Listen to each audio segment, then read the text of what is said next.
আপনাদের এই বল্লভগড়ের এরকম হিস্টোরিক্যাল সিগনিফিকেন্স আছে সেটা জানা ছিল না। কিন্তু ইদানিং এমন কিছু ঘটনা ঘটছে যার ফলে এই ধারণা বদ্ধমূল হয়েছে যে ভূত আছে। ভূত আছে তার প্রমাণ, তাও আবার এই বিজ্ঞানের যুগে। কিছু জানেন? হ্যাঁ মানিকবাবু, আমাদের রাজা সাহেবের বড় দাদা ছিলেন রাজবীর সিং রাঠোর। 10 বছর আগে শিকার করতে গিয়ে নিজে বাঘের দ্বারা আক্রান্ত হয়ে মারা যান। কিন্তু ছাগলের শেষ আর্তনাদ আমাকে বুঝিয়ে দিল ম্যান ইটারটার বর্তমান অবস্থান। সেই দিকে তাক করে ট্রিগার টিপলাম। Good job Apu and Nilmohan বাবু। তাই নাকি? রহস্যের জাল তাহলে গুটিয়ে আসছে।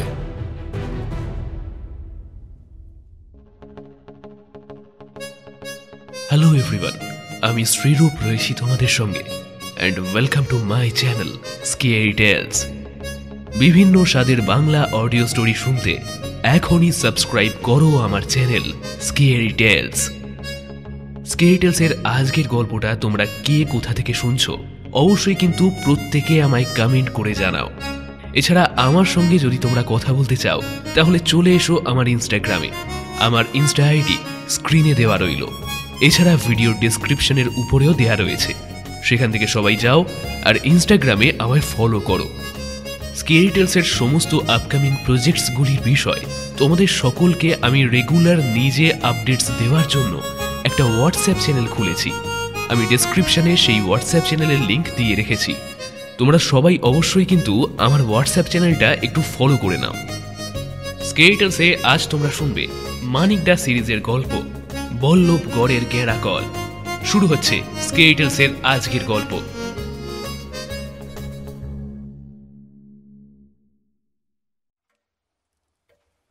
মানিকদা আচমকা ঘোড়াটাকে আড়াই ঘর এগিয়ে দিয়ে বলল, নে এবার তোর দুর্গকে আবার সামলা। আমি এবারে তাড়াহুড়ো করতে গিয়ে ভুল চাল দিয়ে বসলাম। মন্ত্রীকে সামনে এগোতেই দেখি মানিকদার ঠোঁটের কোণায় একটা কৌতুকের হাসি। সঙ্গে সঙ্গে ও নৌকাটাকে এগিয়ে দিয়ে মন্ত্রীকে ঘায়েল করে তারপর বলে উঠল, চেক। মানিকদার এরকম কৌশলের সামনে আমার পালাবার পথ সব আগেই বন্ধ হয়ে গেছে। আমি রীতিমতো টেনশনে দাঁত দিয়ে নখ কাটতে শুরু করে দিয়েছি।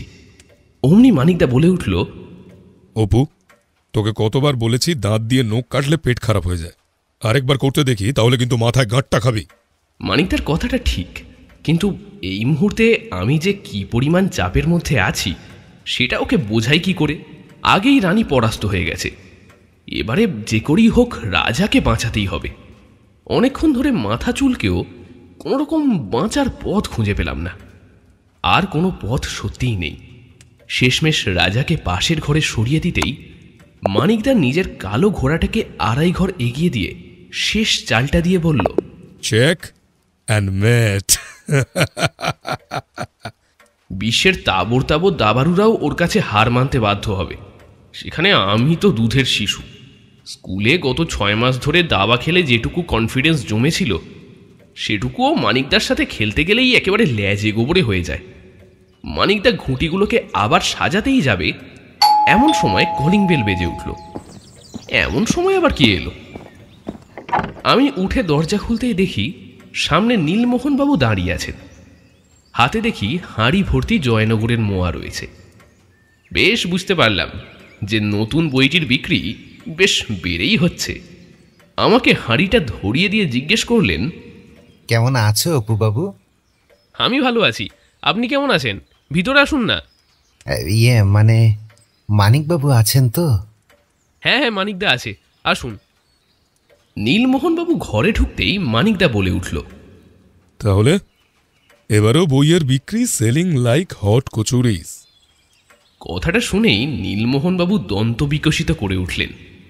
তারপরে কাঁধের শান্তিনিকেতনের ব্যাগটাকে পাশে রেখে সোফার ওপরে বসলেন। এরপরে ব্যাগ থেকে একখানি বই বের করে মানিকদার দিকে এগিয়ে দিয়ে বললেন, দেখুন তো প্রচ্ছদটা কেমন হয়েছে। একেবারে নামের সাথে মিল করেই আঁকা করিয়েছি। নীলমোহনবাবুর কথা শেষ হতে না হতেই মানিকদা মোয়া খাওয়া থামিয়ে পুরো আঁতকে উঠে বলল, সর্বনাশ, এ আপনি কি করেছেন? কেন? কি হয়েছে মানিকবাবু? এবারে বইটাকে নীলমোহনবাবুর দিকে ঘুরিয়ে মানিকদা বলল, মরুভূমিতে বাঘের সাথে আপনার হিরো মারপিট করছে? মশাই, বাঘ কোনোদিনই মরুভূমিতে থাকে না। এবারে বিস্মিত হওয়ার পালা নীলমোহনবাবু। উনি আমতা আমতা করে বলতে লাগলেন, না মানে ওই রয়্যাল বেঙ্গল টাইগার পাওয়া যায় না মরুভূমিতে? না, ব্ল্যাক প্যান্থার তো পাওয়া যায় ডেজার্টে। ও, ওই জন্য প্রচ্ছদ আঁকার সময় শ্রীরূপ ব্যাপারটি নিয়ে একটু প্রশ্ন তুলেছিল। এরপরেও আপনি ওকে দিয়ে ভুল জিনিসটা আঁকিয়েছেন। যাই হোক, পরের এডিশনে কিন্তু আপনি এটা বদলে নেবেন মনে করে। হ্যাঁ, সে আর বলতে। মানিকবাবু, ভাবছি পরের বার থেকে একবার প্রচ্ছদটা আপনাকে দেখিয়ে তারপরেই ফাইনাল করব। আচ্ছা, আপনার আপত্তি নেই তো? একেবারেই না। প্রকাশ হওয়ার আগেই আপনার বইয়ের প্রচ্ছদ দেখার সুযোগ, এটা আবার কেউ হাতছাড়া করতে চায়? কি যে বলেন মানিকবাবু, আমি সামান্য লেখক। এই দেখুন, বলতেই ভুলে গেছি। তারপরেই কিছু একটা মনে পড়তেই পাশে থাকা ব্যাগ থেকে একখানি সুদৃশ্য খাম বের করে মানিকদার দিকে এগিয়ে দিলেন। এই যে আমাদের 3 মাস্কেটিয়ার্সের জন্য ইনভাইটেশন এসে গেছে বল্লভগড় থেকে। নীলমোহনবাবু, বল্লভগড় এস্টেটের রাজা রণবীর সিং রাঠোর তো পৃথিবী প্রসিদ্ধ ব্যক্তি। উনি শুধুমাত্র একজন বিখ্যাত স্পোর্টসম্যানই নন, শিকারী হিসেবেও ওনার নাম বিশ্বখ্যাত।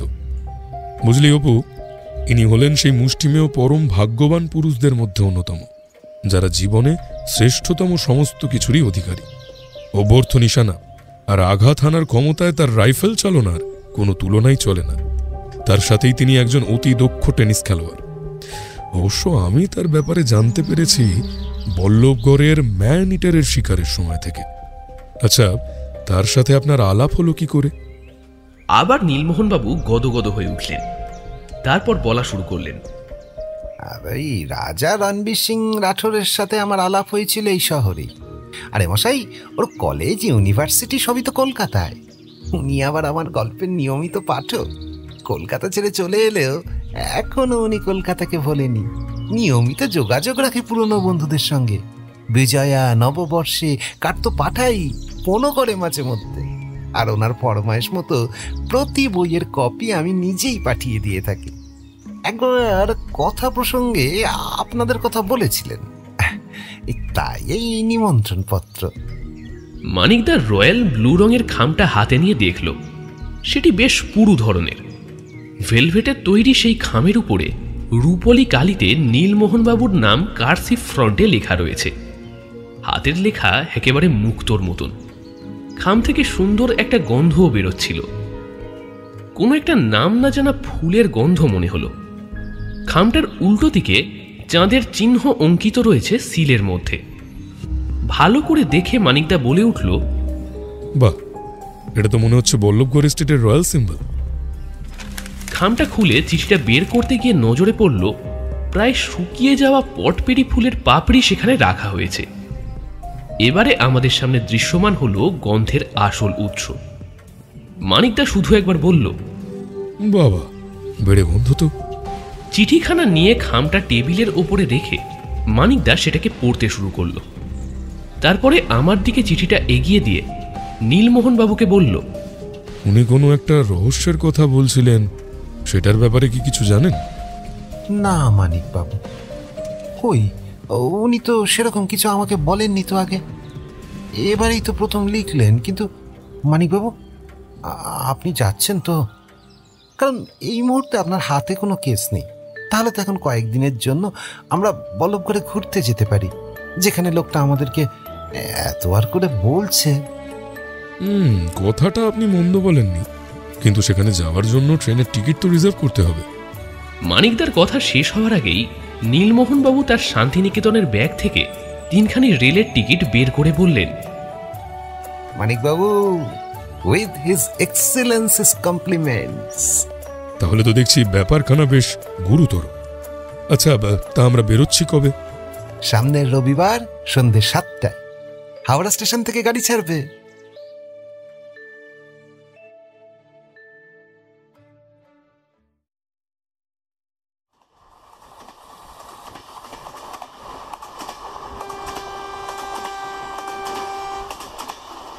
মানিকদা জানলা দিয়ে দেখে যেই না বলল যে পরের স্টেশনে আমরা নামব, অমনি আমাদের নামার তোড়জোড় শুরু হয়ে গেল। আমি আর মানিকদা সিটের তলা থেকে টেনে টুনে জিনিসপত্র বার করছি। নীলমোহনবাবু লাগেজ গুনছিলেন, এমনকি মনে মনে সুটকেসের হিসেবও রাখছিলেন। তবে আমাদের বেশিক্ষণ অপেক্ষা করতে হলো না। মিনিট 10 মধ্যেই আমাদের কাঙ্ক্ষিত স্টেশন এসে পড়ল। প্ল্যাটফর্মে নেমে আমরা জিনিসপত্র জড়ো করছি, এমন সময় হাঁপাতে হাঁপাতে আমাদের দিকেই আসছিল এক বছর 30-এর যুবক। পরনে পাঞ্জাবির ওপরে হাতকাটা জ্যাকেট, চুড়িদার এবং পায়ে নাগরা, মাথায় জ্যাকেটের সাথে রং মিলিয়ে পাগড়ি বাঁধা। আমাদের সামনে এসে বলল, আচ্ছা, আপনি কি নীলমোহনবাবু? নীলমোহনবাবু লোকটার দিকে কেমন একটা সন্দিগ্ধ দৃষ্টি হেনে প্রশ্ন করলেন। হ্যাঁ আমি, কিন্তু আপনাকে তো ঠিক চিনতে পারলাম না। স্যার, আমি পার্থ ঘোষ, পল্লবগড় এস্টেটের junior treasurer. Welcome to Pallabgarh sir. এবারে নীলমোহনবাবু আমাদেরকে দেখিয়ে পার্থবাবুকে বললেন, আর উনি হলেন মানিকবাবু, আর ও হলো অপু। নমস্কার স্যার, আপনার অনেক নাম শুনেছি। প্রথমবার আপনাকে চাক্ষুষ দেখলাম। অপুর লেখা সবকটা গল্পই পড়া হয়ে গিয়েছে। এবারে মানিকদা পার্থবাবুকে প্রশ্ন করে বসল। আচ্ছা পার্থবাবু, আপনি এতদিন বাংলার বাইরে আছেন, কিন্তু এত ভালো বাংলা বলতে পারেন যে? কথাটা শুনেই পার্থবাবু হেসে ফেললেন, তারপর বলতে শুরু করলেন, আসলে আমার ঠাকুরদা ভাগ্য সন্ধানের জন্য সুদূর বাংলাদেশ থেকে একসময় বলবগড়ে এসেছিলেন। তার আমল থেকেই আমরা বংশানুক্রমে এই এস্টেটের ট্রেজারার হিসাবে নিযুক্ত। বাড়িতে বাংলায় কথা বলার রেওয়াজটা তখন থেকেই চলে আসছে। ছেলেবেলায় বাবা মায়ের কাছ থেকে বাংলা বলা শিখেছি। তাছাড়া রাজা সাহেব নিজে বাংলা জানেন, কাজে ভাষাটা আমি ভুলিনি। উনি নীলমোহনবাবুর কাছ থেকে সুটকেসটা নিলেন। মানিকদারটাও নিতে চেয়েছিলেন, কিন্তু ওই হাতের ইশারায় না বলে দিল। তারপরে ওনার পিছু পিছু আমরা হাঁটতে শুরু করলাম প্ল্যাটফর্মের বাইরে যাওয়ার জন্য। সামনের চত্বরটা পাথর দিয়ে বাঁধানো রয়েছে, তার শেষ মাথায় বেশ কিছু দোকান চোখে পড়ল। ট্যুরিস্ট সিজন হলেও প্ল্যাটফর্মের বাইরে খুব একটা লোক দেখতে পেলাম না।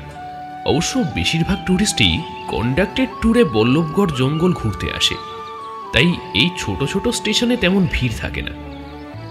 চত্বরটার একপাশে অনেকগুলো রিক্সা দাঁড়িয়েছিল। আমাদের দেখে ছুটে আসতে গিয়েও পার্থবাবুকে দেখে থমকে দাঁড়িয়ে গেল, তারপরে আবার নিজেদের জায়গায় ফিরে গেল।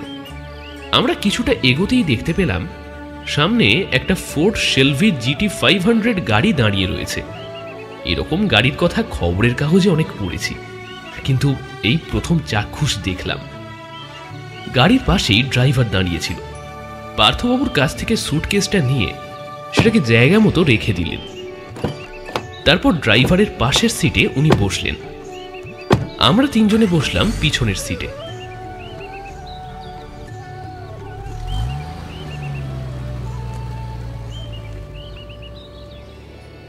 রাস্তার একধারে সুগভীর খাদ আর অন্যদিকে সবুজ পাহাড়। মোটামুটি স্পিডে এই গাড়িটি নিজের গন্তব্যের দিকে এগিয়ে চলেছে। গাড়ি চলতে শুরু করতেই পার্থবাবু বলে উঠলেন, বুঝলেন মানিকবাবু, আমাদের এই বল্লভগড়ের আনাচে কানাচে ইতিহাস লুকিয়ে আছে, কিন্তু সবাই আসে একবেলার জন্য, শুধুমাত্র জঙ্গলটা একবার ঘুরে দেখেই চলে যায়। বেশ বুঝতে পারলাম যে পার্থবাবু আমাদেরকে এই বল্লভগড়ের ইতিহাস না শুনিয়ে কিছুতেই ছাড়বেন না। ওনার এই ইশারাটা বুঝতে পেরেই মানিকদা বলে উঠল, বলেন কি পার্থবাবু, আমি তো শুধু জানতাম বল্লভগড় মানেই man eater are great jungles. Sir, সবাই শুধু এইটুকুই জানে। সিপাহি মিলিটারির সময় যখন গোটা দেশ জুড়ে আন্দোলন শুরু হয়েছিল, তখন ইস্ট ইন্ডিয়া কোম্পানির এক জেনারেল আমাদের এই বল্লভগড়ে পালিয়ে চলে আসেন। এতটা রাস্তা ঘোড়া ছুটিয়ে আসার পরে সে এতটাই বিধ্বস্ত হয়ে পড়ে যে হঠাৎ পড়ে গিয়ে মারা যায়। শোনা যায় যে তিনি নাকি এখানে আসার আগে বেশ কয়েকজন ভারতীয় জওয়ানকে হত্যা করেছিলেন।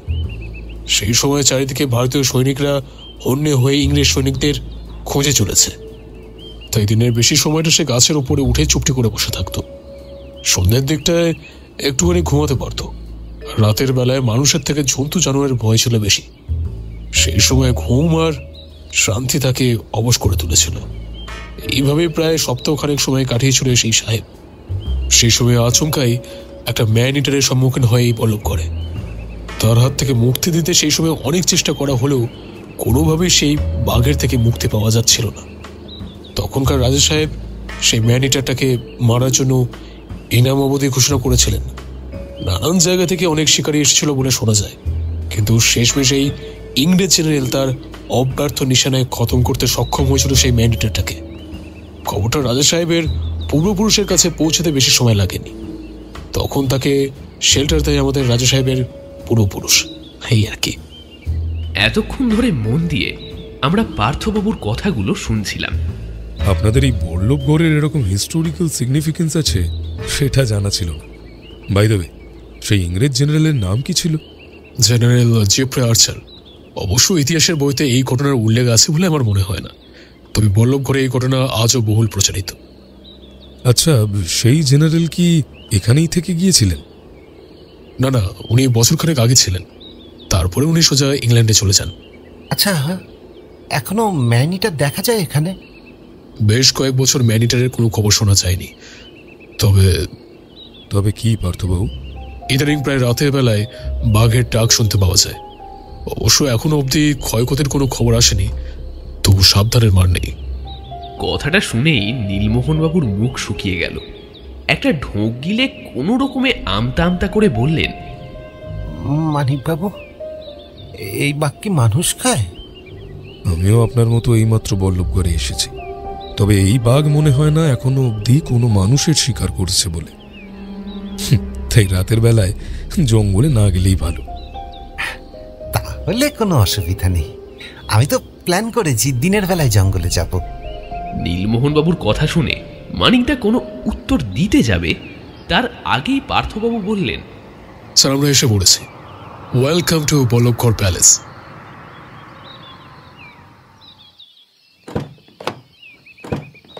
গাড়ি থেকে নামতেই বুঝতে পারলাম যে আমরা এবারে সত্যিকারের ইতিহাসের মুখোমুখি হতে চলেছি।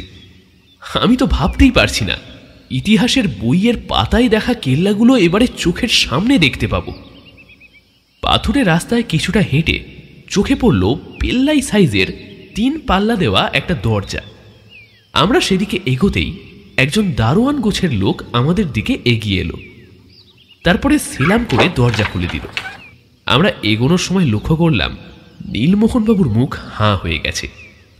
সামনে তরুণটা দেখে এবার আমি প্রায় চমকে উঠলাম, কারণ তরুণটা এত বড় যে এর নিচ দিয়ে হাওদা সমেত হাতি অনায়াসে গলে যেতে পারে। তরুণের গায়ে লোহার দরজার মাথার কাছে লোহার গজাল পোঁতা আছে। বেশ বুঝতে পারছিলাম শত্রু সেনাদের হাতির আক্রমণ থেকে বাঁচার জন্য তরুণের দরজার গায়ে এমন গজাল লাগানো রয়েছে। সামনে এগোতেই দেখি বেশ কয়েকটা ময়ূর সেখানে ঘোরাফেরা করছে। মানিকদা কানের কাছে মুখ এনে ফিসফিস করে বলল যে এটা নাকি মোর চক। নীলমোহনবাবুকে দেখলাম শান্তিনিকেতন ব্যাগ থেকে তার বিখ্যাত নোট বইটি বের করে নিয়ে নোট করতে শুরু করে দিয়েছেন। বেশ বুঝতে পারলাম যে পরবর্তী গল্পের প্লট তিনি এই কেল্লাতেই ফেলবেন। তার পাশেই এমন সুন্দর বাগিচা আগে কখনো দেখিনি। তাতে দেশি বিদেশি নানান জাতের ফুল ফুটে রয়েছে। এমন নয়নাভিরাম দৃশ্য দেখতে পেয়ে সত্যি মনটা ভালো হয়ে গেল। এরপরই রয়েছে রাধা কৃষ্ণের মন্দির। পুরো মন্দিরটা শ্বেত মার্বেলের তৈরি। এমন জাঁকজমকপূর্ণ মন্দির খুব কমই দেখেছি আমি। তার ঠিক সামনেই স্ফটিকের মতো স্বচ্ছ জলের পুকুর। সেখানে প্রায় 100-150 মাছ ঘুরে বেড়াচ্ছে। সেটা দেখেই নীলমোহনবাবু পার্থবাবুকে বলে উঠলেন, আচ্ছা, এই মাছগুলোকে? নীলমোহনবাবুর কথা শেষ হওয়ার আগেই মানিকদা ওনার হাতটা ধরে টান দিলেন। তারপর চোখ পাকিয়ে ওনার কানের কাছে মুখ এনে বলল, নীলমোহনবাবু, এই মাছগুলোকে কেউ ধরে না? সে কি, মাছ ধরে না কেন? ইস, আগে জানলে ছিপটা নিয়ে আসতাম। বেশ ছাকা টেলি করা করে ভেজে গরম ভাতের সাথে পেঁয়াজ আর কাঁচা লঙ্কা দিয়ে দুপুরে গরম ভাতটা দারুণ জমতো না? মশাই, কি বলেন? আপনি একেবারে মান সম্মান ডুবিয়ে ছাড়বেন। ব্যাপারটা আঁচ করতে পেরেই আমি নীলমোহন বাবুকে নিয়ে এগিয়ে গেলাম শীষমহল আর মতিমহলের দিকে। এমন ভাস্কর্য দেখে বেশ বুঝতে পারছি যে নীলমোহন বাবু বিস্ময়ে হতবাক হয়ে গেছেন। সেই জন্যেই উনি নির্বাক দর্শকের মতন হাঁ করে সবকিছু দেখে যাচ্ছেন।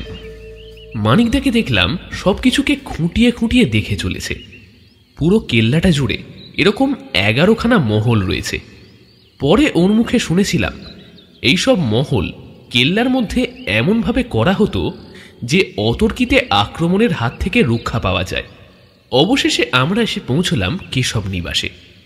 এগোতেই যাব এমন সময় দেখি সামনে একজন ঘোড়সওয়ার দাঁড়িয়ে আছে। পরনে তার খাটো ঝুলের শেরওয়ানি, চুড়িদার এবং পায়ে নাগরা। কোমর থেকে চামড়ার খাপে ঝুলছে লম্বা তলোয়ার।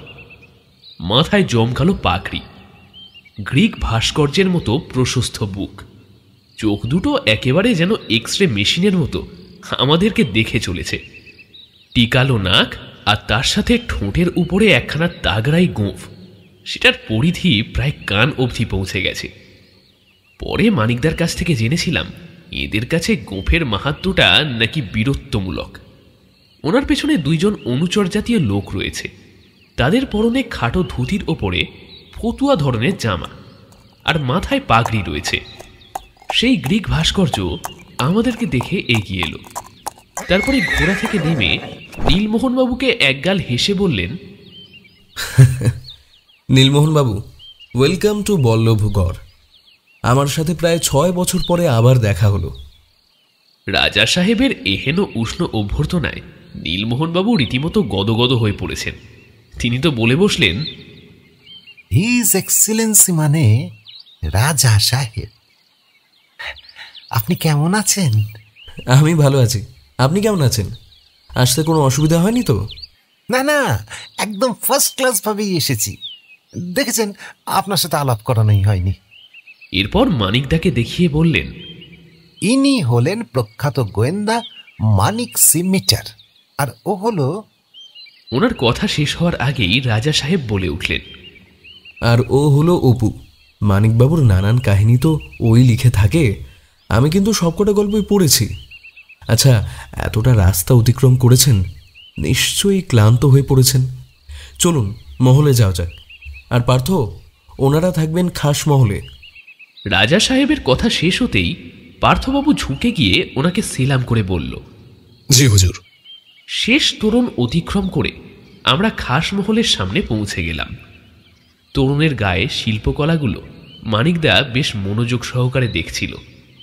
সেটা দেখে রাজা সাহেব বলে উঠলেন, জানেন মানিকবাবু, এই তোতনের মাটি আমাদের জন্য খুবই পবিত্র। আমাদের মাতৃভূমির বিরুদ্ধে শত্রুদের সাথে লড়াই করতে গিয়ে যে সকল বীর যোদ্ধার বীরগতি প্রাপ্ত হয়েছিলেন তাদের নাম এখানে অঙ্কিত রয়েছে।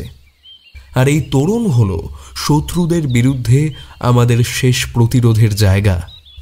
এই তোরণটি পরাস্ত হলে কেল্লার পতন নিশ্চিত ছিল। তখন কেল্লার মেয়েরা জোহর ব্রত পালন করতেন। জওহর ব্রত ব্যাপারটা নীলমোহনবাবুর মাথার ওপর দিয়ে গেছে, সেটা ওনাকে না দেখলেও বেশ বুঝতে পারছিলাম।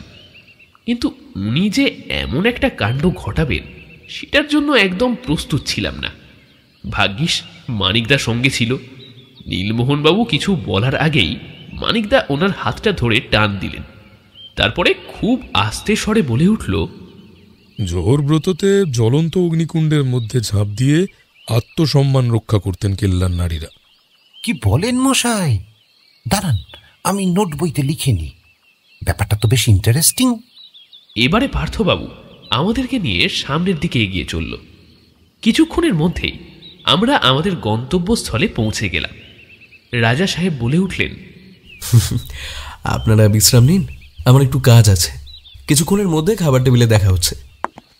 এই বলে রাজা সাহেব বেরিয়ে গেলেন।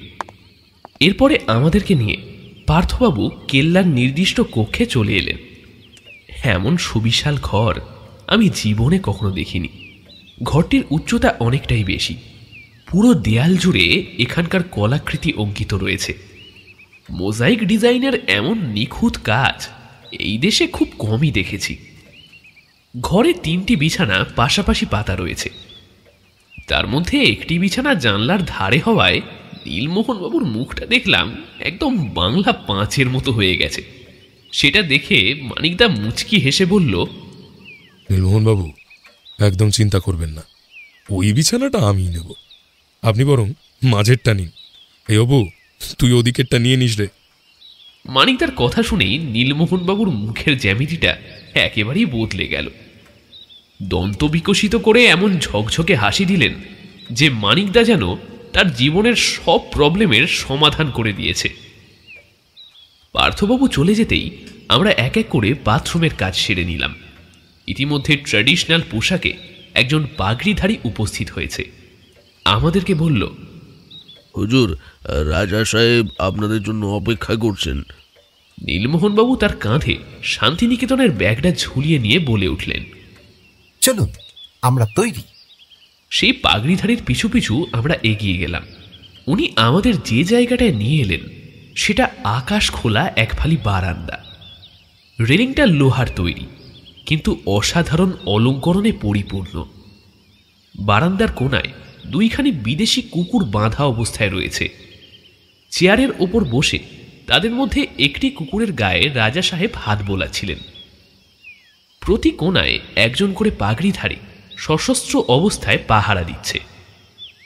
এমন আঁটোসাঁটো অবস্থা দেখে নীলমোহনবাবুর মুখের জেল্লা কখন যে মিলিয়ে গেছে সেটা বলা আর সম্ভব নয়। তাই আমি ওনার হাত ধরে রীতিমতো সামনের টেবিলের দিকে এগিয়ে গেলাম। বারান্দার ঠিক মাঝখান জুড়ে বিশাল বড় সাইজের মার্বেলের তৈরি একখানা টেবিল পাতা রয়েছে। সেই টেবিলের চারদিকে 8টা চেয়ার পাতা হয়েছে। প্রতিটি চেয়ার দেখে নীলমোহনবাবুর সাথে আমার মুখটাও হাঁ হয়ে গেল।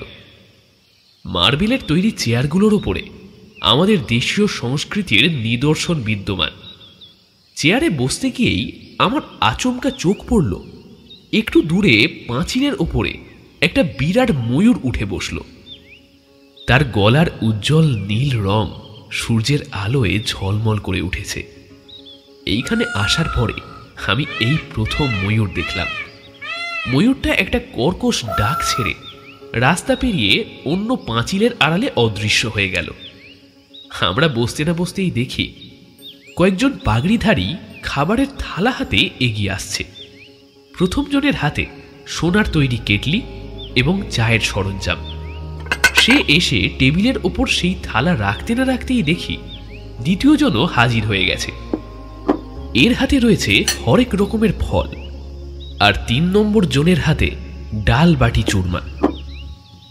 এভাবেই এক একজন করে এসে সাজিয়ে দিয়ে গেল খাবারের থালি। এত খাবারের আয়োজন দেখে আমার তো চক্ষু চড়ক গাছ।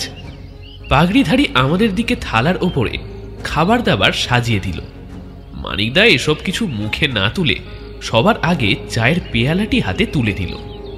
সেদিকে নজর পড়তেই রাজা সাহেব মুচকি হাসি হাসলেন। তারপর বলতে শুরু করলেন, মিস্টার মিটার, আপনার সম্পর্কে অনেক কিছুই শুনেছি, তাই সাক্ষাতে কথা বলবার ইচ্ছে হয়েছিল। তাই নীলমোহন বাবুকে দিয়ে আপনাকে আমন্ত্রণ পাঠাই। এরকম একটা এস্টেটে আসতে পেরে আমার সত্যিই খুব ভালো লেগেছে। আচ্ছা মিস্টার মিটার, আপনার কি মনে হয় ভূত বাস্তবে আছে? আচমকা এরকম একটা প্রশ্ন শুনে আমি আর নীলমোহনবাবু দুজনেই চমকে গেছি। নীলমোহনবাবু সবেমাত্র চামচ দিয়ে রাবড়ি খেতে যাচ্ছিলেন, কিন্তু সেই চামচ তার হাতেই রয়ে গেল। কিন্তু মানিকদার ঠোঁটের কোণায় হাসিটা এখনো বিদ্যমান রয়েছে। ও বলে উঠল, বিজ্ঞানের মতে ভূতেদের অস্তিত্ব নেই। আমি ব্যক্তিগতভাবে তেনাদের সাক্ষাৎ এখনো পাইনি। মানিকদার কথাটা রাজা সাহেবের ঠিক মনোপুত হল না। তাই তিনি আবার বললেন, ব্যাপারটা কি জানেন মিস্টার মিটার, কিছু বছর আগে হলে হয়তো ব্যাপারটা সিরিয়াসলি নিতাম না, কিন্তু ইদানিং এমন কিছু ঘটনা ঘটছে যার ফলে এই ধারণা বদ্ধমূল হয়েছে যে ভূত আছে, তার প্রমাণও আছে। ভূত আছে তার প্রমাণ, তাও আবার এই বিজ্ঞানের যুগে।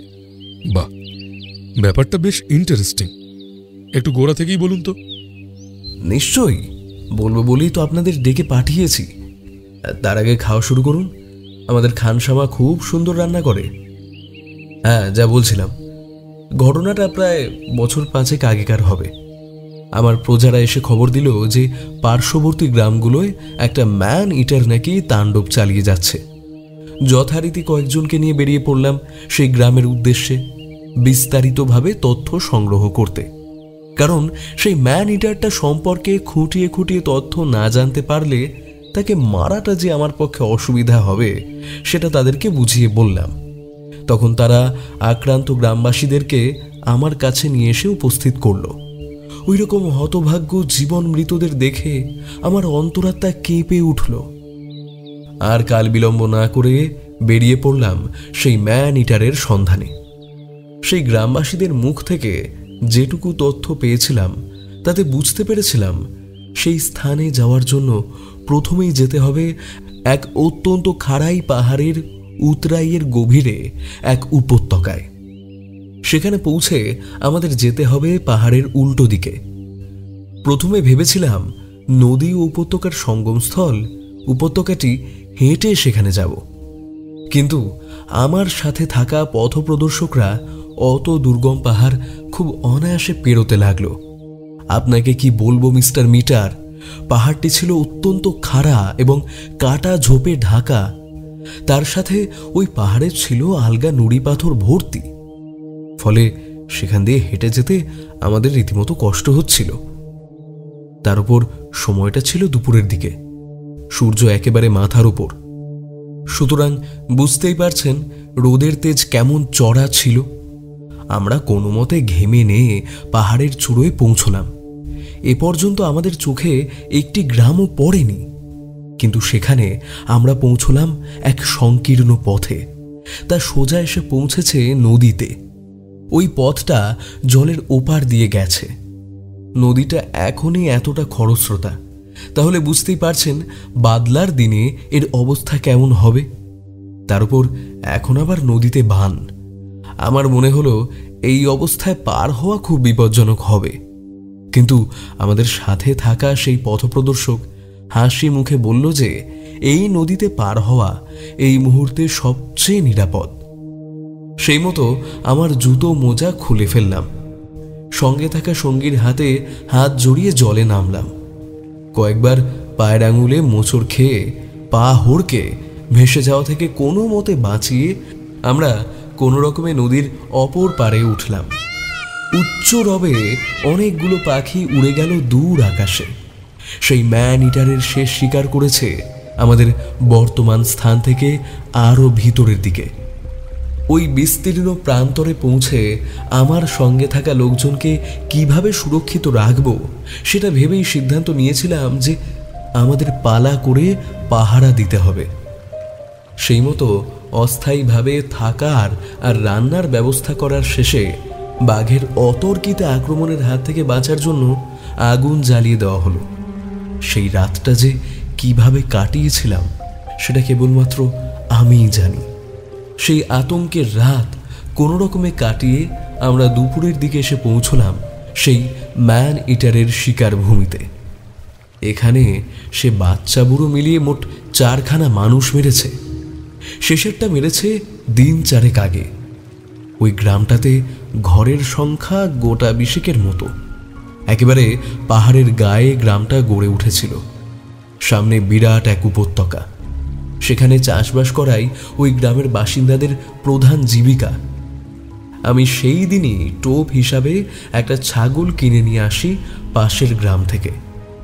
ধান ক্ষেতের পশ্চিম দিকে আগাছার জঙ্গলের কাছাকাছি জায়গায় দুরাত আগে যেখানে ম্যান ইটারটা একজন বয়স্ক লোককে আক্রমণ করে সেখান থেকে আন্দাজ 100 গজ দূরে একটি বুড়ো শাল গাছ আছে।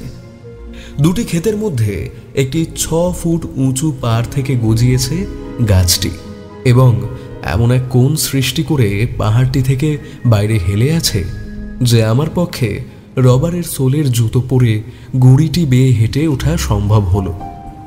গুড়িটির তলের দিকে এবং মাটি থেকে 15 ফুট উঁচুতে একটি ডাল নিচের ক্ষেতের উপর দিয়ে এগিয়ে এসেছে। ডালটি 1 ফুট আন্দাজ মোটা এবং ফাঁপা ও পচা বলে ওটার উপর বসা অত্যন্ত বিপজ্জনক। তবে যেহেতু সে গাছে ওটি একটি মাত্র ডাল এবং যেহেতু 200 গজ বৃত্তের মধ্যে আর অন্য কোনো গাছ নেই, তাই আমি ডালটিতে বসার ঝুঁকি নেওয়া স্থির করলাম। আমার লোকজনকে বেশ কিছু লম্বা কাটা শুদ্ধ গাছের ডাল কাটতে বললাম।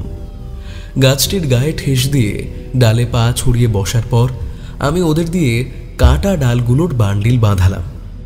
সেগুলো গাছের গুঁড়িতে রাখালাম এবং শক্ত দড়ি দিয়ে সেগুলো গাছের গুঁড়ির সঙ্গে আঁট করে বাঁধলাম।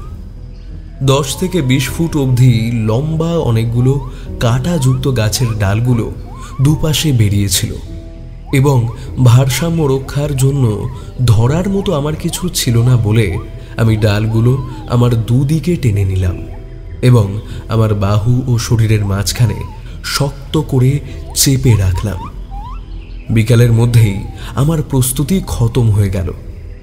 গলাটা বাঁচাবার জন্য সামনে কোটের কলার ভালো করে তুলে ঘাড়ের পেছনটা বাঁচাবার জন্য আমার টুপিটা পেছন পানে টেনে নামিয়ে গাছের ডালটিতে আমি শক্ত করে চেপে বসে থাকলাম। আমার সামনে 30 গজ দূরে খেতে পোতা একটি খুঁটিতে ছাগলটি বাঁধা এবং আমার লোকজন খেতে বসে ধূমপান করছিল ও জোরে জোরে কথা বলছিল। এরকম করে কয়েক ঘন্টা সময় অতিক্রান্ত হয়ে গেল। চারিদিকে শুধুমাত্র বন্য পাখিদের ডাক ছাড়া আর কিছুই শোনা যাচ্ছে না। এমন সময় হঠাৎ বেঁধে রাখা ছাগলটার অর্ধ চিৎকার শুনতে পেলাম। বেশ বুঝতে পারলাম যে তার আগমন ঘটে গেছে। আমি তখন হাতে থাকা গুলি বোঝাই একটি 2A বোর দোনলা শটগানটাকে নিয়ে মানসিকভাবে প্রস্তুত হয়ে নিলাম, কারণ সন্ধিক্ষণ সন্নিকটে। তার প্রমাণ হলো যথেষ্ট জোরে ও গড়গড় করে চলেছে। আমি যে সেই ম্যান ইটারের সঙ্গে মোকাবিলা করছি এখন আর প্রশ্ন নেই তাতে। কাটার ওপর দিয়ে গাছে চড়তে পারবে না দেখে প্রথম টান মারার পর বাঘটি দাঁত কামড়ে ধরেছে কাঁটাযুক্ত ডালগুলোকে। সেগুলো ঝাঁকাচ্ছে সজোরে। আমাকে টেনে চেপে ধরেছে শক্ত করে গাছের গুঁড়ির গায়ে। এই মুহূর্তে ম্যান ইটারটার এই ছটফটানি আমাকে জানান দিচ্ছিল যে সে কোথায় আছে এবং সে কি করছে। যখন সে চুপ করে থাকছিল তখনই আমি সবচেয়ে বেশি ভয় পাচ্ছিলাম। তার কারণ আমি জানি না এরপরে ও কি করবে।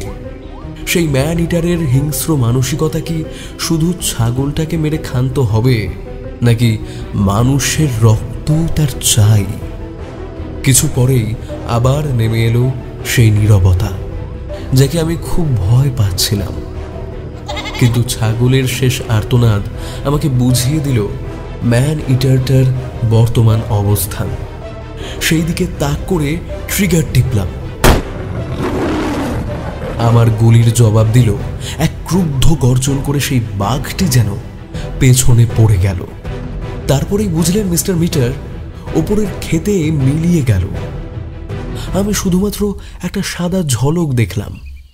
বেশ বুঝতে পারলাম যে বাঘটি আহত হয়েছে, কিন্তু সেটার মৃত্যু হয়েছে কিনা সেই বিষয়ে আমার যথেষ্ট সন্দিহান ছিল। এতক্ষণ কথা বলার পরে থামলেন রাজা সাহেব। এইবারে নীলমোহনবাবু বলে উঠলেন, মানে ওই ম্যান ইটারটার কি হলো শেষ পর্যন্ত?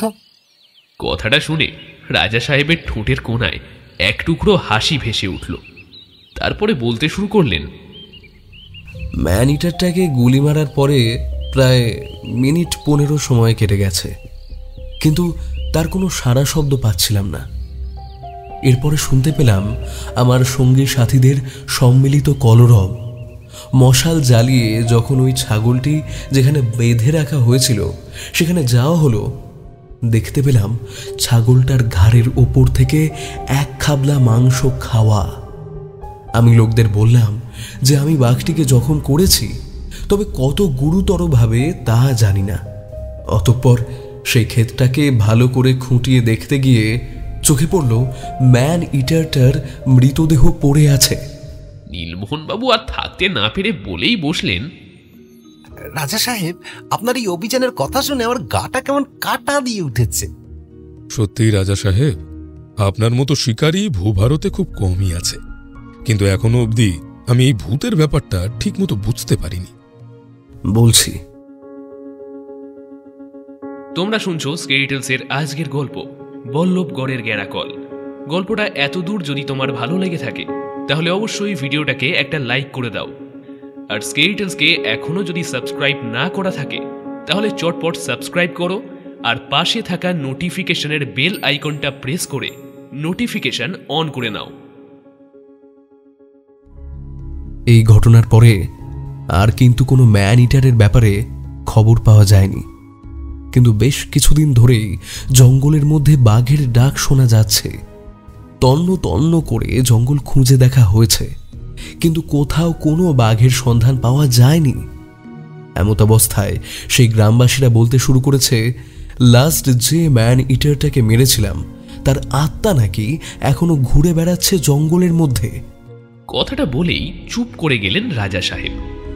এবারে মানিকদা বলে উঠল, রাজা সাহেব, আপনার সম্পর্কে যা শুনেছি আর আজকে এসে যা দেখলাম, তাতে আপনি এই সামান্য ভূতের ব্যাপারে বিন্দুমাত্র বিচলিত হওয়ার মতো মানুষ নন। আপনি অন্য কোনো বিষয় নিয়ে চিন্তিত, তেমনটাই আমার মনে হয়। আপনাকে ফাঁকি দেওয়া যে খুব সহজ কাজ নয় সেটা বেশ বুঝতে পারছি। আসলে মাসখানেক ধরে আমার কাছে উড়ো চিঠি আসছে। কথাটা বলেই রাজা সাহেব পরনের শেরওয়ানির পকেট থেকে 3খানি চিঠি বার করলেন। তারপর সেগুলো এগিয়ে দিলেন মানিকদার দিকে। ও চিঠিগুলোকে ভালো করে খুঁটিয়ে খুঁটিয়ে দেখতে লাগলো। আবার রাজা সাহেব বললেন, আমি চাই এই ব্যাপারটাকে আপনি সরজমিনে তদন্ত করে দেখুন। আপনাকে সব রকমভাবে সাহায্য করা হবে। মানিকদা চিঠিগুলোর থেকে মাথা তুলে সোজা তাকালো রাজা সাহেবের দিকে। তারপরে প্রশ্ন করল, রাজা সাহেব, তদন্ত শুরু করার আগে আমার একটাই প্রশ্ন আছে। বলুন। ভারতে তো এত গোয়েন্দা আছে, সেখানে আপনি আমাকে নিয়োগ করতে চাইছেন কেন? কথাটা শুনেই রাজা সাহেবের ঠোঁটের কোণায় সেই হাসিটা আবার ফিরে এসেছে। মিস্টার মিটার, আপনার প্রতিটি অভিযানের ব্যাপারে আমি ওয়াকিবহাল। তাছাড়া আপনার ওপর আমার সম্পূর্ণ আস্থা আছে। এবারে মানিকদা তার চুলচেরা তদন্ত শুরু করে দিল। সবার আগে আপনাকে কিছু প্রশ্ন করতে চাই, আশা করি তা দিতে আপনার কোনো আপত্তি নেই। একেবারেই না, বলুন না কি জানতে চান। এই চিঠিতে লেখা আছে পাপের প্রায়শ্চিত্তের জন্য তৈরি হও। এর সম্পর্কে যদি একটু আলোকপাত করেন। মানিকদার প্রশ্ন শুনেই রাজা সাহেবের ভ্রু পলকের জন্য কুঁচকে গিয়েও আবার সরল রেখায় রূপান্তরিত হল। তারপরে কিছুক্ষণ ভালো করে ভেবে নিয়ে তিনি জবাব দিলেন, দেখুন, আমি জ্ঞানত অবস্থায় এমন কোনো কাজ করিনি যাতে মানুষের অকল্যাণ হয়। তবে আমাদের বংশে বেশ কয়েক শতক আগে এরকম একটা ঘটনা ঘটেছিল। সিপাই মিউটিনির সময় আমার পূর্বপুরুষ আশ্রয় দিয়েছিলেন এক ইংরেজ জেনারেল। গোটা দেশ জুড়ে সেই সময় অশান্তির আগুন ছড়িয়ে পড়েছে, তারপরেও উনি তাকে এই কেল্লায় স্থান দিয়েছিলেন। রাজা সাহেবের কথা শেষ হতেই মানিকদা বলে উঠল, হ্যাঁ, এখানে আসবার সময় পার্থবাবু সেই জেনারেল জিওফ্রে আর্চারের ব্যাপারে বলেছিলেন, কিন্তু সেই কথার জের টেনে এত বছর পরে এরকম উড়ো হুমকির চিঠি দেওয়ার কারণটা কি? আপনার ইঙ্গিতটা বুঝতে পারছি মিস্টার মিটার, কিন্তু এরকম অনভিপ্রেত ঘটনায় আমি সত্যিই চিন্তায় আছি। আচ্ছা, আপনি কি কাউকে সন্দেহ করছেন? কথাটা শুনেই রাজা সাহেব কেমন যেন দমে গেলেন। ঠিক যেন মানিকদা প্রশ্নবাণটা ফুটিয়ে দিতেই বেলুনের সব হাওয়া বেরিয়ে গেল। মুহূর্তের মধ্যে নিজেকে আবার সামলে নিয়ে ফের উনি বলতে শুরু করলেন, দেখুন, একজন রাজার শত্রুর সংখ্যা তো কম নয়, তবে আমি কাউকে কোনোদিনও শত্রু হিসাবে দেখিনি। তবে আমার ছেলেবেলার একটা ঘটনা আছে যেটা আমি আজ অবধি ভুলতে পারিনি। কথাটা বলেই রাজা সাহেব একটুখানি চুপ করে গেলেন। মাথাটা নিচু করে একটা দীর্ঘশ্বাস ছাড়লেন। তারপরে আবার বলতে শুরু করলেন। আমার এক দাদা ছিলেন। দাদা বলছি কারণ ওর জন্ম হয়েছিল আমার থেকে 5 মিনিট আগে। রাজবীর সিংহ চৌহান। ঘটনাটা ঘটেছিল আজ থেকে 7 বছর আগে। আমরা সেবার জঙ্গলে গিয়েছিলাম হরিণ শিকার করতে। তখনও আমি রাজা সাহেব হইনি, শুধুমাত্র কুমার রণবীর সিং রাঠৌর ছিলাম। কাউকে কিছু না জানিয়ে 2 ভাই মিলে বেরিয়ে পড়েছিলাম শিকার করতে। কিন্তু সেদিন কাউকে কিছু না জানিয়ে যাওয়া যে কত বড় আকার ধারণ করতে পারে সেটা চোখের সামনে দেখেছিলাম। আমরা হরিণকে মারতে যে জায়গাটা গিয়েছিলাম সেখান থেকে প্রায় 50 গজ দূরে এক ম্যান ইটার আমাদের কার্যকলাপ লক্ষ্য করে যাচ্ছে। সেটা ঘুণাক্ষরেও টের পাইনি। তাই হরিণটাকে মারতে গিয়ে আমরা খেয়াল করিনি কখন সেই সাক্ষাৎ যমদূত আমাদের সামনে উপস্থিত হয়ে পড়েছে। ফলে তার অতর্কিত আক্রমণে রাজবীরের জীবন শেষ হয়ে যায়। তার ছিন্ন ভিন্ন দেহটাকে নিয়ে চলে গিয়েছিল সেই ম্যান ইটারটা। পিতাজি খবর পেয়ে তন্ন তন্ন করে সেই জঙ্গল খুঁজেছিল, কিন্তু রাজবীরের শরীরের শেষ অংশ আর উদ্ধার করা সম্ভব হয়নি। সেই আঘাতের তীব্রতা এতটাই বেশি ছিল যে মা তৎক্ষণাৎ অজ্ঞান হয়ে পড়েন। ডাক্তার আসার আগেই আমাদের ছেড়ে পরলোক গমন করেন। সেই ঘটনার জন্য আজ অবধি নিজেকে ক্ষমা করতে পারিনি। কথাটা বলেই রাজা সাহেবের চোখের কোণায় দেখা দিল অশ্রুধারা। কিন্তু রাজপুতের পক্ষে চোখের জল কাপুরুষতার লক্ষণ। সেই কারণেই পলকের মধ্যে নিজেকে সামলে নিলেন রাজা সাহেব। তারপরে মানিকদাকে বললেন, আর কিছু জানার আছে মিস্টার মিটার? না রাজা সাহেব, তবে আমি সর্বতোভাবে চেষ্টা করব এই চিঠির রহস্যভেদ করতে। আমি একটু সবার সাথে কথা বলতে চাই। আমি বলে দিচ্ছি, আপনার কোনো অসুবিধা হবে না। বেশ, এখন আড্ডা দিন। এইবারে আমরা 3 জনে বেরিয়ে পড়লাম সেই উড়ো চিঠির রহস্য সমাধানে। সেই বারান্দা ছেড়ে বেরিয়ে আমরা এগোতেই দেখি পার্থবাবু আমাদের দিকেই এগিয়ে আসছেন। মানিকদা তাকে প্রশ্ন করল, পার্থবাবু, আপনি কি ব্যস্ত আছেন?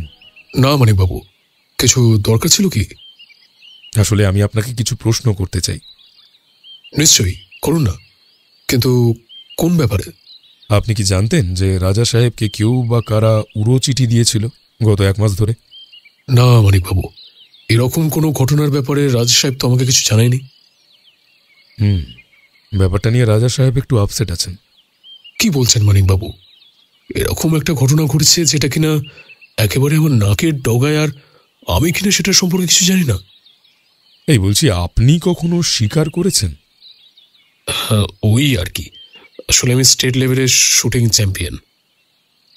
আচ্ছা, আপনি কুমার রাজবীর সিংহ রাঠোরের ব্যাপারে কিছু জানেন? হ্যাঁ মানিকবাবু, আমাদের রাজা সাহেবের বড় দাদা ছিলেন রাজবীর সিং রাঠোর। 10 বছর আগে শিকার করতে গিয়ে নিজে বাঘের দ্বারা আক্রান্ত হয়ে মারা যান।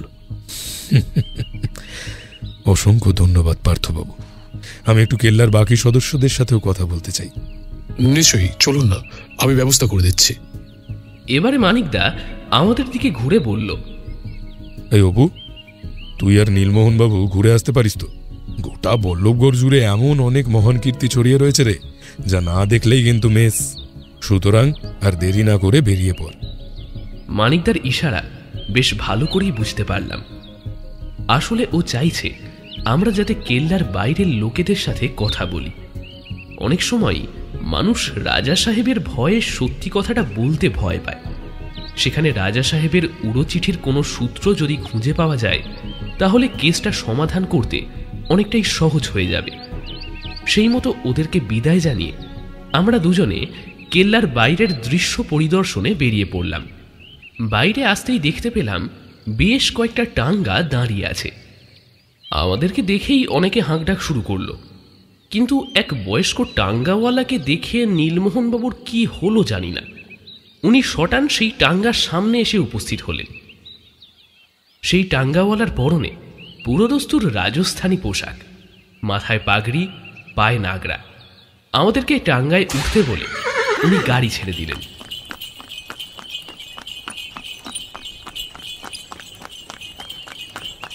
প্রথমেই উনি আমাদেরকে নিয়ে গেলেন এখানকার স্থানীয় চিড়িয়াখানায়। সেখানে পৌঁছে রীতিমতো তাক লেগে গেল। ছেলেবেলা থেকে বাবার সাথে আলিপুর চিড়িয়াখানায় যাওয়ার সেই নস্টালজিয়াটা বল্লভগড়ের এই রয়্যাল চিড়িয়াখানা আবার উস্কে দিল। কোন প্রাণী নেই সেখানে? ভাল্লুক, সিংহ, লেপার্ড, বাঘ, এমনকি সাদা রঙের বাঘ অবধি দেখতে পাওয়া যায়। এছাড়া হায়না, ঘড়িয়াল, শিয়াল এসব তো রয়েছেই। তবে সব থেকে অবাক হয়ে গেলাম বিভিন্ন প্রজাতির হরিণ দেখে। সত্যি বলতে এত প্রজাতির হরিণও যে হয় সেটা শুধুমাত্র বিশ্বকোষেই দেখা যায়। ওখানে একটি বড় খাঁচার মধ্যে রয়্যাল বেঙ্গল টাইগার দেখে নীলমোহনবাবু এতটাই আপ্লুত হয়ে পড়লেন যে শেষমেশ আর থাকতে না পেরে বলেই দিলেন, ইনি শুধু রয়্যাল বেঙ্গল টাইগার নন, ইনি বর্তমানে বল্লভগড়ে আছেন। তাই আজ থেকে এনার নতুন নাম দিলাম, দ্য রয়্যাল বল্লভগড় টাইগার। কি বলো অপু ভাই? তা যা বলেছেন, সত্যি এরকম রাজকীয় জায়গায় যে কোনোদিন আসতে পারবো সেটা স্বপ্নেও ভাবিনি। চলুন তাহলে এবার অন্য কোথাও যাওয়া যাক। একবার বাজারটা দেখে আসবেন নাকি? নিশ্চয়ই, আমার কলমের কালি প্রায় শেষ হয়ে এসেছে। দেখি যদি এখানে কালি পাওয়া যায় আর কি। এরকম পরিকল্পনা করে আমরা সেই টাঙ্গাওয়ালার দিকে এগোতে লাগলাম। ওনাকে বাজার কতদূর জিজ্ঞেস করতেই হাতের ইশারায় আমাদেরকে দেখিয়ে দিলেন। সেই মতো ওনার ভাড়া মিটিয়ে আমরা বাজারের উদ্দেশ্যে এগিয়ে চললাম। সেখানে পৌঁছে আমি তো অবাক হয়ে গেলাম।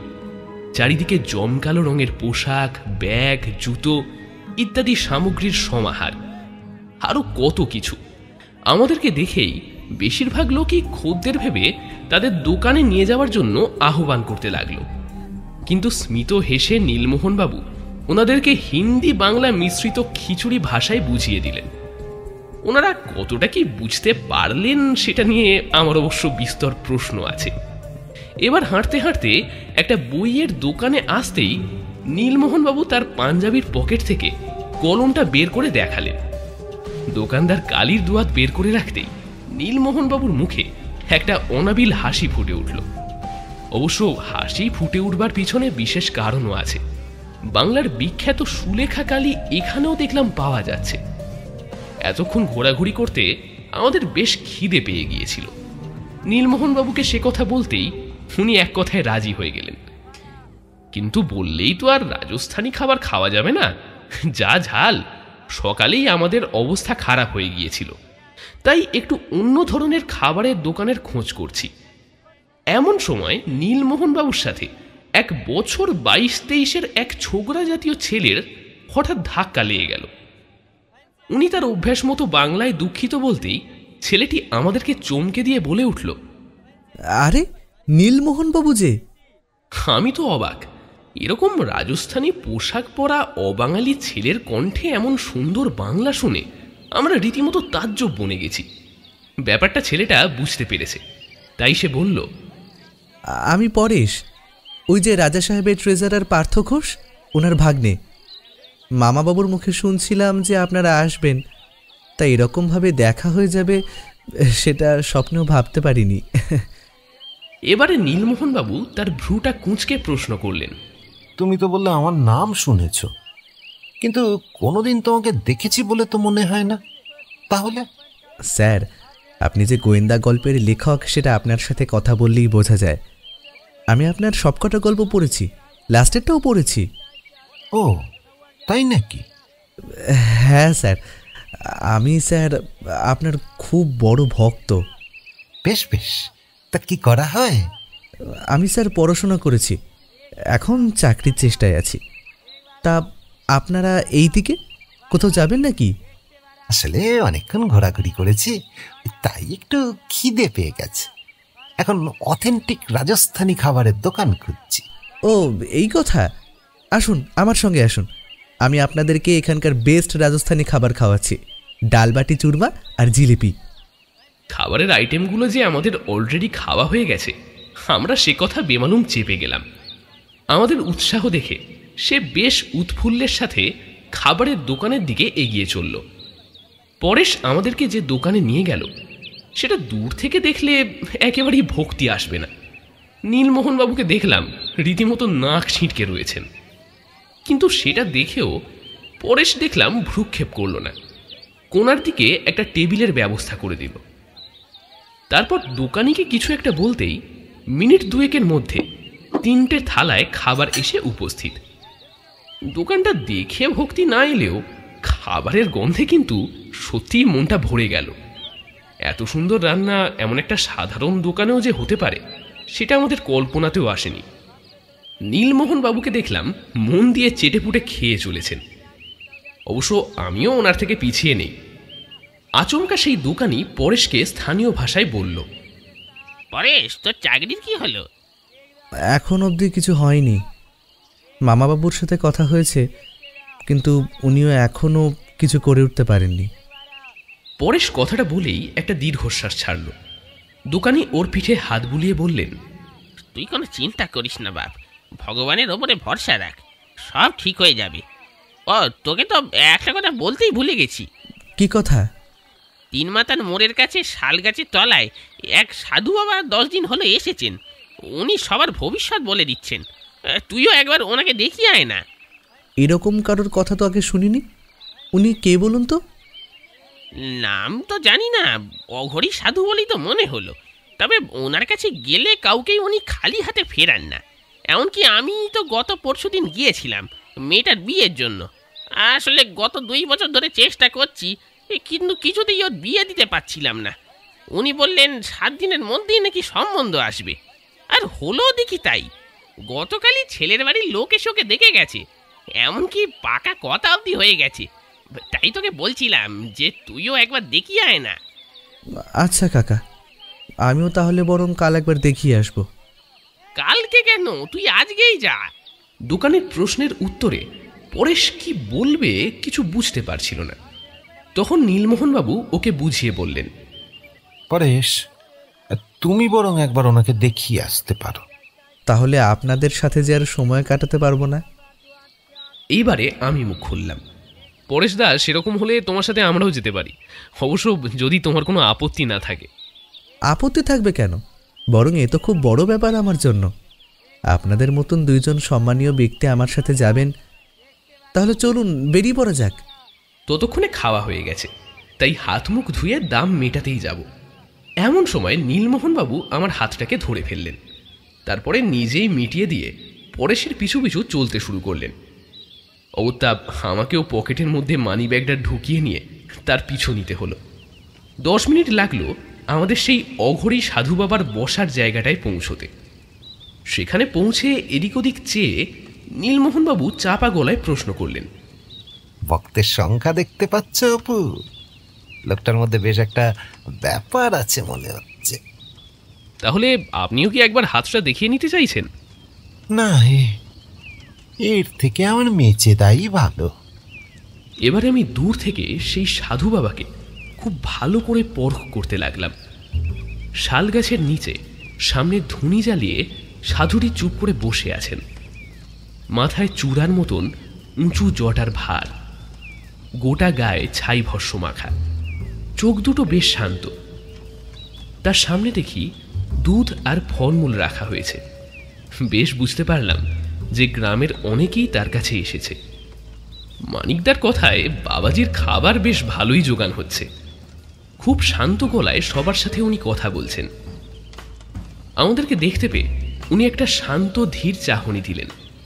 তারপর আবার মনোনিবেশ করলেন সামনে বসে থাকা মহিলাদের দিকে।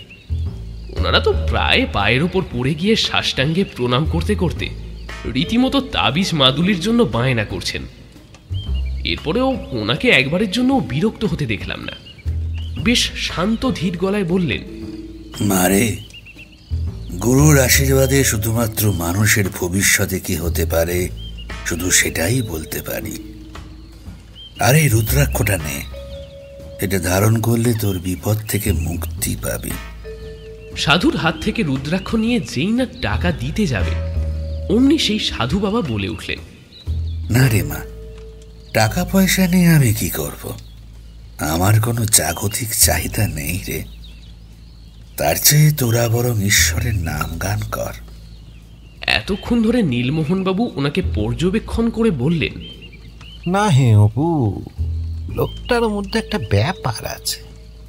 লোকটা চারিদিকে বেশ জ্যোতির মতো কিছু একটা দেখা যাচ্ছে, দেখতে পাচ্ছ? আমি বেশ বুঝতে পারলাম যে নীলমোহনবাবু বর্তমানে থ্রিলার লেখা ছেড়ে দিয়ে ভক্তিমূলক উপন্যাস লেখবার মুখে পৌঁছে গেছেন। এইসব উল্টোপাল্টা বিষয় নিয়ে চিন্তা করছি, এমন সময় দেখি পরেশ সাধু বাবার কাছে হুমড়ি খেয়ে পড়ে গেল। বাবাজি, বাবাজি আমাকে উদ্ধার করুন। পরেশের এরকমভাবে হুমড়ি খেয়ে পড়ে যাওয়া দেখেও সাধু বাবা দেখলাম বিন্দুমাত্র বিচলিত হলো না। উল্টে শান্ত ধীর স্থির কণ্ঠে বলতে লাগলেন, এত অল্পে বিচলিত হলে চলবে? তোর সামনে যে সুদিন আসতে চলেছে। বাবাজি, কবে আসবে সেই সুদিন? চিন্তা করিস না, সেই শুভক্ষণ প্রায় আসন্ন। চাকরির সাথে সাথে বিয়েটাও হয়ে যাবে। এইবারে বিস্ময় হতবাক হয়ে পরেশ ওনার দিকে চেয়ে বলল, আপনি কি করে রুক্মিণীর বিষয়ে জানলেন বাবাজি? আমি তো আপনাকে কিছুই বলিনি। এমনকি আজকেই প্রথমবারের জন্য আপনার সাথে আমার আলাপ হলো। আমি সাধারণ মানুষ, সবই আমার গুরুর কৃপা। ওনার আশীর্বাদের ফলেই তোর সম্পর্কে সব কিছু দেখতে পেয়েছি। এমন আশীর্বাদ পেয়ে পরেশের বুকের ছাতি প্রায় 52 ইঞ্চি হয়ে পড়েছে। সে আমাদের দিকে এগিয়ে এসে বলল, আপনারা যাবেন না ওনার আশীর্বাদ নিতে? কথাটা শুনেই আমাদের মধ্যে একবার মুখ চাওয়াচাই হয়ে গেল। কি বলবো ঠিক বুঝে উঠতে পারছি না। এমন সময় একটা গুরুগম্ভীর কণ্ঠস্বর শুনতে পেলাম, চিন্তা করবেন না, প্রতিবারের মতো পরের বইটাও খুব ভালো বিক্রি হবে, আর তোমার পরীক্ষার ফলাফল খুব ভালো হবে। কথাটা শুনে এবারে আমাদের চমকে যাওয়ার পালা। আমার বয়স দেখে যদিও বা আন্দাজ করা যায় যে আমি পরীক্ষা দিয়েছি, কিন্তু নীলমোহনবাবুর ব্যাপারে তো এরকম কথা বলা সম্ভব নয়। এমন একটা অবাক করার মতো কাণ্ড যে উনি করে বসবেন সেটা আমরা ভাবতেই পারিনি। তাই নীলমোহনবাবু কিছু বলতেই যাবেন, তখন সেই সাধু বাবা হাত দেখিয়ে বাধা দিলেন। তারপরে বললেন, আপনারা যে কাজে এসেছেন সে কাজ করুন, ঈশ্বর আপনাদের মঙ্গল করুন। কথাটা বলেই উনি আবার ব্যস্ত হয়ে পড়লেন তার অন্যান্য ভক্তদের সাথে। নীলমোহনবাবু দূর থেকে ওনাকে একটা প্রণাম ঠুকে বেরোতেই আমিও ওনার পিছু নিলাম। আমাদের সাথে পরেশও বেরিয়ে এলো। ওর মুখের হাসি এখন বেশ চওড়া হয়ে গেছে। অনেকক্ষণ হয়ে গেছে আমরা বেরিয়েছি, তাই এবারে ফিরতে হবে। সেই মতো পরেশকে জিজ্ঞেস করলাম, পরেশদা, এখান থেকে কেল্লাতে ফেরার জন্য কোথায় টাঙ্গা পাবো একটু বলতে পারবে? আরে আব্দুল চাচা থাকতে চিন্তার কি আছে? চলুন আজকে একবার রানিমার সাথেও দেখা করে আসি। অনেকদিন ওনার সাথে দেখাও হয়নি। রানিমা? উনি আবার কে? আমাদের রাজা সাহেবের স্ত্রী। ওনার সাথে আলাপ হয়নি বুঝি? না, এখন ফেরা যাক। ওদিকে মানিকবাবু কত দূর এগোলেন সেটাও তো জানতে হবে। কোনো কেস টেসের ব্যাপারে কি? কেল্লায় ফিরতে ফিরতে বলছি। সেই মতো আব্দুল চাচার টাঙায় আমরা উঠে পড়লাম। পিছনে দুজনের বসার জায়গা থাকায় পরেশকে আব্দুল চাচার পাশে বসতে হলো। মানিকদার নাম শুনে পরেশ যে রহস্যের গন্ধ পেয়েই উত্তেজিত হয়ে পড়েছে সে কথা আর বলার অবকাশ রাখে না। আসলে রাজা সাহেবকে কেউ ভয় দেখানোর জন্য উড়ো চিঠি পাঠাচ্ছে। উড়ো চিঠি? হুমকি দেওয়া চিঠি, হাইলি সাসপিসাস। বলেন কি নীলমোহন বাবু, এরকম একটা ঘটনা ঘটছে অথচ আমরা কেউ জানতেই পারিনি? ইয়েস পরেশ, ঘটনাটা গতি প্রকৃতি খুব ভালো ঠেকছে না বলেই উনি আমাদেরকে ডেকে পাঠিয়েছে। কিন্তু রাজা সাহেবকে কে এরকম চিঠি পাঠাতে পারে? উনি তো খুব ভালো মানুষ। আচ্ছা পরেশদা, রাজা সাহেবের তো একজন দাদা ছিলেন, ওনার নাকি বাঘের আক্রমণে মৃত্যু হয়ে যায়। তা সেই ব্যাপারে আপনি কি কিছু জানেন? আমি যতদূর জানি রাজা সাহেবের থেকেও উনি আরও ভালো শিকারী ছিলেন। মানুষটাও খুব ভালো ছিলেন, অকৃতদার ছিলেন, কিন্তু যখনই সময় পেতেন সাধারণ মানুষদের পাশে দাঁড়াতেন। বাচ্চাদেরকে উনি খুব ভালোবাসতেন। নানা রকমের ডাক শুনিয়ে ওদেরকে মনোরঞ্জন করতেন। ওনাকে দেখে একবারের জন্য মনে হতো না যে উনি রাজপরিবারের কেউ। মানুষটা তো খুব ভালো মনের ছিলেন, কিন্তু এই বিধির বিধান কে খণ্ডাবে বলো? এইসব কথাবার্তার ফাঁকে আমরা যে কখন কেল্লায় পৌঁছে গেছি তা খেয়াল করিনি। পরেশ আমাদেরকে নির্দিষ্ট ঘরে পৌঁছে দিল। মানিকদা ততক্ষণে নিজের জিজ্ঞাসাবাদ শেষ করে ফেলেছে। এবারে সে জানলার পাশে একটি ইজি চেয়ারের ওপর বসে বুদ্ধির গোড়ায় ধোঁয়া দিচ্ছিল। আমরা যে সেই ঘরে প্রবেশ করেছি প্রথমে ভেবেছিলাম ও বুঝতে পারেনি, কিন্তু ওর করা প্রশ্নটাতেই আমরা পুরোপুরি চমকে গেলাম। আপনাকে তো ঠিক চিনতে পারলাম না। আমাদের সাথে পরেশও ঘাবড়ে গিয়েছিল, তাই কিছুটা আমতা আমতা করে উত্তর দিল, মানিকদা, আমার নাম পরেশ, রাজা সাহেবের ট্রেজারার পার্থ ঘোষ, ওনার ভাগ্নে। আমি আপনার খুব বড় ভক্ত। আচ্ছা, আমাকে না একবার রানীমার সাথে দেখা করতে যেতে হবে। বাড়ি ফেরার আগে আপনার সাথে দেখা করে যাব। হ্যাঁ হ্যাঁ। পরেশটা বিদায় নিতেই এবারে নীলমোহনবাবু বলতে শুরু করলেন, বুঝলেন মানিকবাবু, এখানেও আমার গল্পের পাঠক রয়েছে, সেটা এখানে না এলে জানতেও পারতাম না। তার মধ্যে অন্যতম হলো এই পরেশ। আজকে ওর সাথে এক সাধু বাবার কাছে গেছিলাম।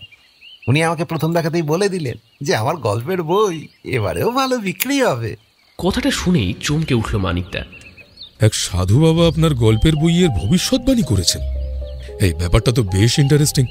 এবারে আমি বলতে শুরু করলাম, জানো মানিকদা, শুধু তাই নয়, উনি আমার সম্পর্কে বলেছেন যে আমার রেজাল্ট নাকি ভালো হবে, এমনকি পরেশদার চাকরি সম্পর্কেও বলেছেন। আচ্ছা, এই পরেশ ছেলেটিকে দেখে তো খারাপ বলে মনে হয়নি। যাই হোক, কোথায় কোথায় ঘুরলি সেটা আগে শুনি। আমরা চিড়িয়াখানায় গিয়েছিলাম। এমন জন্তুর কালেকশন আমাদের আলিপুরেও কিন্তু নেই। আরে নীলমোহন বাবু, এটা হলো রয়্যাল চিড়িয়াখানা, সুতরাং জন্তুদের সংখ্যা বেশি হওয়াটাই স্বাভাবিক। তবে মানিকদা, কি অপু? এই জন্তুদের কথা শুনে মনে পড়ল, রাজা সাহেবের দাদা নাকি নানান রকমের জন্তু জানোয়ারের ডাক করতে পারতেন। তাই নাকি? রহস্যের জাল তাহলে গুটিয়ে আসছে। রহস্যের জাল? আগে তুই বল, ওনার সম্পর্কে আর কি কি তথ্য পেলি? রাজা সাহেবের থেকেও উনি নাকি আরো ভালো শিকারী ছিলেন, এমনকি মানুষ হিসেবেও নাকি চমৎকার ছিলেন। তার উপর বিয়ে শাদিও করেননি, সবসময় সাধারণ মানুষদের পাশে দাঁড়াতেন। Good job Apu and Nilmohan বাবু। আরে পরেশ বাবু যে, আরে বাইরে দাঁড়িয়ে কেন, ভেতরে আসুন। মানিকদার এমন কথায় আমরা পুরো চমকে উঠলাম। সত্যি এত তীক্ষ্ণ বুদ্ধিসম্পন্ন গোয়েন্দা যে আমার দাদা হয়, সেটা ভেবেই আমার গর্বে বুকটা চওড়া হয়ে গেল। পরেশদা ঘরের ভিতরে প্রবেশ করল। আচ্ছা, আপনি রানীমার খুব ঘনিষ্ঠ, তাই না? হ্যাঁ, আসলে ছেলেবেলাতেই বাবা মা মারা যান। মামাবাবু যখন কাজে আসতেন, অনেক সময় আমাকে এখানে নিয়ে আসতেন। তখন থেকেই ওনার সাথে ভাব হয়ে যায়। কয়েকদিন ধরেই আমাদের রাজকুমারীর বিয়ের সম্বন্ধ নিয়ে কথা চলছিল, কিন্তু কিছুতেই সেটা হয়ে উঠছিল না। তাই ওই সাধু বাবার কথা রানীমাকে জানাতেই উনি রাজি হয়ে গেলেন। তাই নাকি? তা সেই সাধু বাবা কবে আসবেন এখানে? রানীমা তো বললেন ওনাকে আগামীকালই নিয়ে আসতে। দেখি একবার ওনার সাথে কথা বলি। আপনার কোনো আপত্তি না হলে আমি কি একবার আপনার সাথে সেই সাধু বাবার কাছে যেতে পারি? আপনি যাবেন? আরে, এ তো আমার কাছে পরম সৌভাগ্য। বেশ, তো চলুন না। এবারে মানিকদা চেয়ার ছেড়ে উঠতে উঠতে আমাদের দিকে ফিরে বলল, আপনারা বিশ্রাম করুন, আমি একটু সাধু বাবার সাথে কথা বলে আসি। তারপরে আমাদেরকে কিছু বলার সুযোগ না দিয়ে মানিকদা পরেশের সাথে বেরিয়ে পড়ল।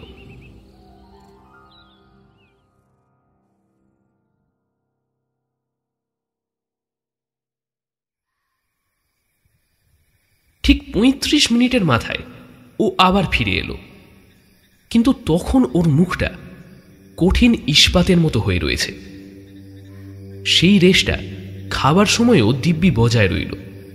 এমনকি রাজা সাহেব তাকে বহুবার জিজ্ঞাসা করলেও হালকা হাসি দিয়ে শরীর খারাপের অজুহাত দেখিয়ে ব্যাপারটা দিব্যি এড়িয়ে গেল। সেদিন রাতের বেলাতেও বিছানায় শুয়ে দেখছিলাম মানিকদা জানলার কাছে দাঁড়িয়ে আছে, আর ক্রমাগত বুদ্ধির গোড়ায় ধোঁয়া দিয়ে চলেছে। সকালবেলায় ফ্রেশ হয়ে সবেমাত্র চায়ের পেয়ালায় চুমুক দিয়েছি, এমন সময় শুনতে পেলাম হুলুস্থুলু কাণ্ড। ব্যাপারটা কি হয়েছে কিছুই বুঝতে পারছি না। আচমকা মানিকদার দিকে চোখ পড়তেই আমি চমকে উঠলাম। মানিকদা দিব্যি নির্বিকার চিত্তে চা পান করে চলেছে।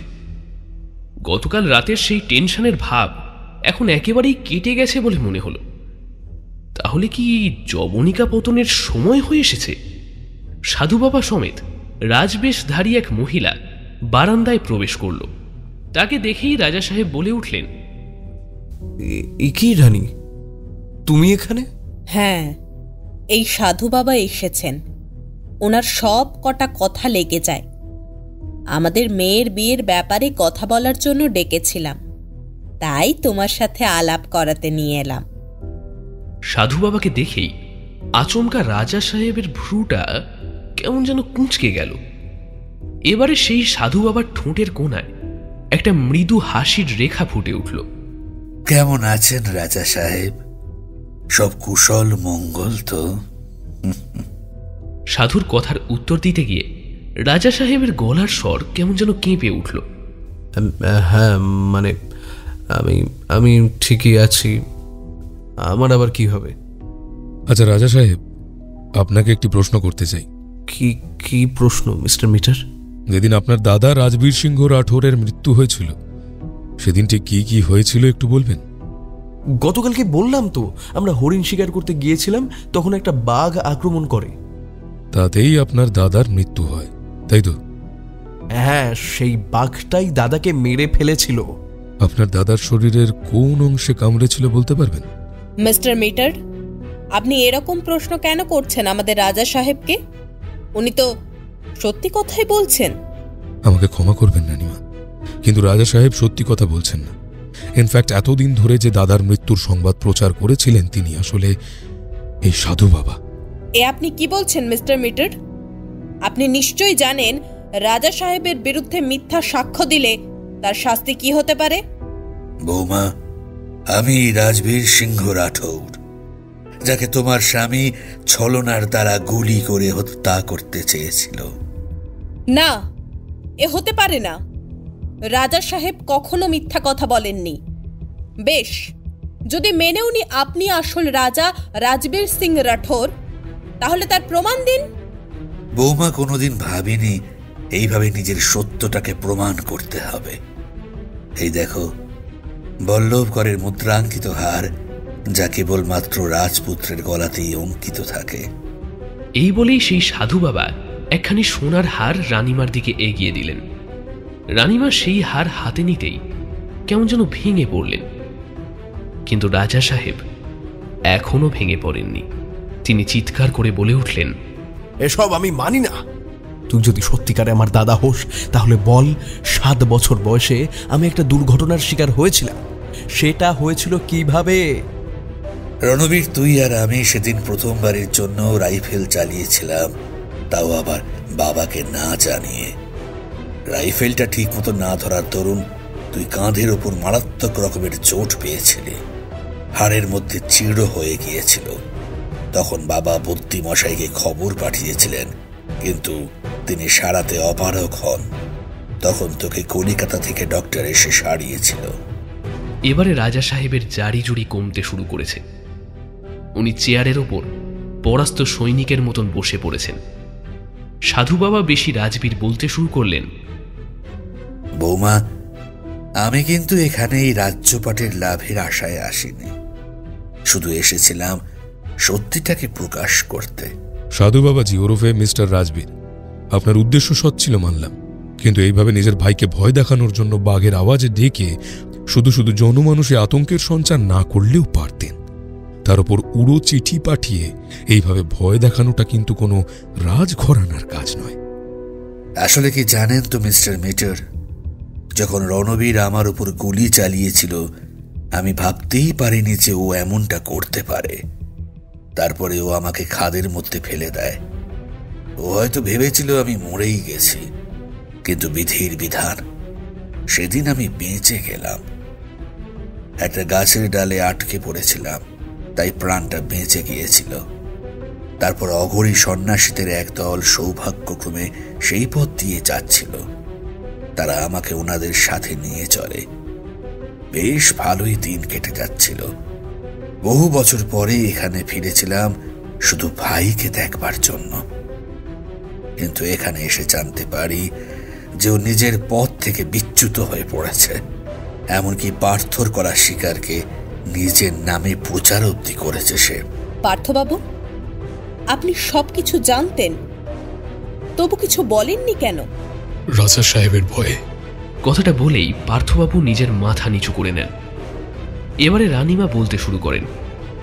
বেশ, আজ থেকে বল্লভগড়ের রানী হওয়ার সুবাদে আমি এই নির্দেশ দিচ্ছি, রণবীর সিং চৌহানকে নিজের দাদাকে ষড়যন্ত্র এবং হত্যার চেষ্টার অপরাধে দণ্ডিত করা হলো। আমি সমস্ত রাজ্যপাঠ আপনার নামে লিখে দিয়ে বিদায় নিতে চাই। রানী সেই সোনার হার সাধু বাবার দিকে বাড়িয়ে দিতেই উনি বলে উঠলেন, না বৌমা, তা হয় না। আমি সন্ন্যাসী, এইসব মোহ মায়ার থেকে অনেক দূরে অবস্থান করছি। আমি কখনো এই রকম পরিণতির কথা আশা করিনি। বৌমা, তোমার দাদা হিসেবে আমার শেষ অনুরোধটি রাখো। আজ থেকে রাজতন্ত্র বন্ধ করে দাও। তোমরা ভারতীয় সরকারের অধীনে চলে যাও। আপনার সমস্যার সমাধান হয়েছে, এবারে আমাকে বিদায় দিন। অনেকটা পথ যেতে হবে। নিশ্চয়ই যাবেন মিস্টার মিটার। তার আগে আপনার পারিশ্রমিকটা গ্রহণ করুন। এই বলে রানীমা নিজের গলার কণ্ঠহার খুলে তুলে দিলেন মানিকদার হাতে। পাশ থেকে নীলমোহনবাবু বলে উঠলেন, মানিকবাবু যুগ যুগ জিও।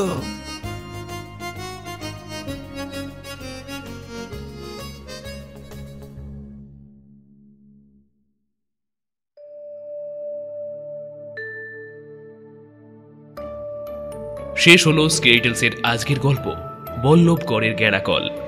গল্পটা শেষ পর্যন্ত তোমরা যারা এত দূর শুনলে, তোমরা কে কোথা থেকে শুনলে অবশ্যই আমায় কমেন্ট করে জানাও। আর তার সাথে গল্পটা তোমাদের কেমন লাগলো সেটাও আমায় জানাও। ভালো লাগলে ভিডিওটাকে অবশ্যই একটা লাইক করো। আর আমার চ্যানেলটা যদি এখনো তুমি সাবস্ক্রাইব না করে থাকো তাহলে চটপট সাবস্ক্রাইব করো। আর পাশে থাকা বেল আইকনটা ক্লিক করে নোটিফিকেশন অন করে নাও। স্কেরিটেলসের আজকের গল্পটা লিখেছে অর্ণব দাস। গল্প পাঠে এবং অপুর ভূমিকায় আমি শ্রীরূপ। অন্যান্য ভূমিকায় সৌভিক, প্রদীপ্ত, কুমারজিৎ, অভিক, শুভ, দেবস্মিতা এবং সৌরভ সাহা। গল্পের সাউন্ড ডিজাইন 62 FPS স্টুডিও। গল্পের পোস্টার ডিজাইন এবং সমগ্র পরিকল্পনা ও পরিচালনায় আমি শ্রীরূপ। এরপরে তোমরা স্কেরিটেলসে আর কি কি ধরনের গল্প শুনতে চাও কমেন্ট করে অবশ্যই জানাও। তোমাদের জন্য খুব তাড়াতাড়ি আবার নতুন গল্প নিয়ে আসছি।